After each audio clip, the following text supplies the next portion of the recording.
Mitenah wong bener. Panglimbang 5 menit dina Jemuah Kliwon tanggal 10 Oktober tahun 2020. Kapethik saka Injil Lukas bab 11 ayat 15 tekan ayat 26. Ing kuthaku madeg sawijining rumah makan, sebut wae jenenge Ngangeni. Rumah makan Ngangeni.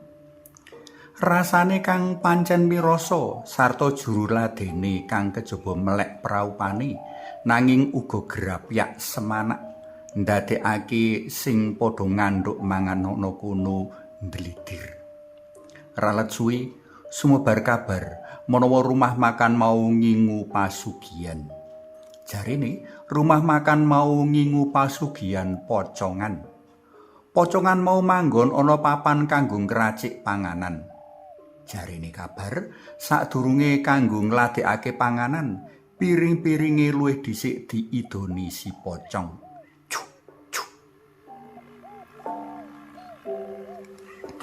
Prastawa ing cecala asring dumadi ana ngendi-endi.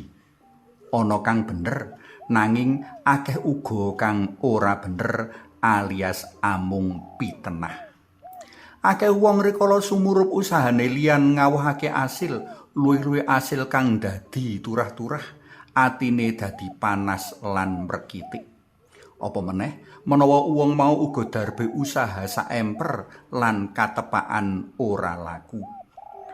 Wong ora nganakake refleksi lan evaluasi, geneo usahane kok ora laku, nanging golek dalan sidatan kang luwih gampang, nyebar pitenah.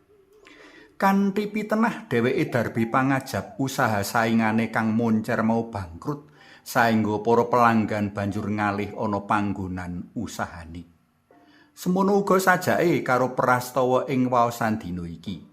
Sawetara wong mitenah Gusti Yesus migunakake tetungguling setan jroning karya dalem, mligine jroning yasa pangeram-eram nundung demit. Jarene Gusti Yesus migunakake kuasaning Beelzebul. Iki katindakake dening wong-wong mau marga wis judheg lan kentekan akal anggone mepalangi karya-karya dalem Gusti. Sawijining tumindak kang banget ing nista. Gusti Yesus kang rawuh ana donya memulang becik lan tumindak becik migunakake daya kuwasa dalem Allah, kapitenah migunakake kuasane Beelzebul.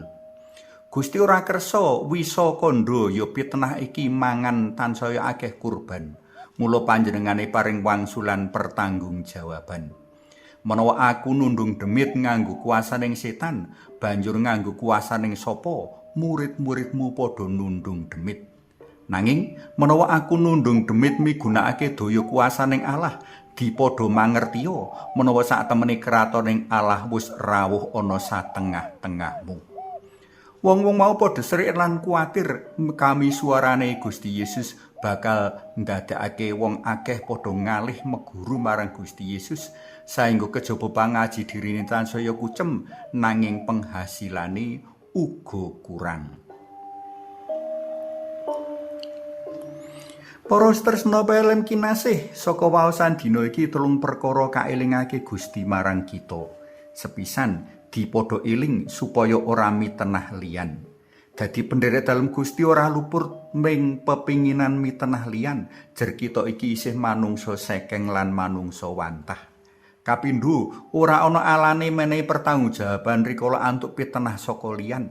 Saora-orane aweh pertanggungjawaban migunakake tumindak becik kebak tresna asih. Ing kono tumindak ala kalawan nganggo tumindak becik. Katelu, prayoga ora mundur rikala tumindak becik kita winales utawa ngadepi pitenah.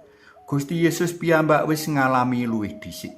Sapa kang saguh ngliwati pitenah mesti bakal tetep sumunar kabecikane. Suwawi sami munjuk, kunjung asma dalam Yang Rama so Yang Putra Tuwin Yang Roh Suci. Amin. Gusti Yesus mugi karso nuntun ngamping-ngampingi ngayomi sarta ngiyataken kawula ambre sampun dawah ing tumindak mitenah asanes sarta saged ngadepi pitenah kanthi tumindak sae. Amin.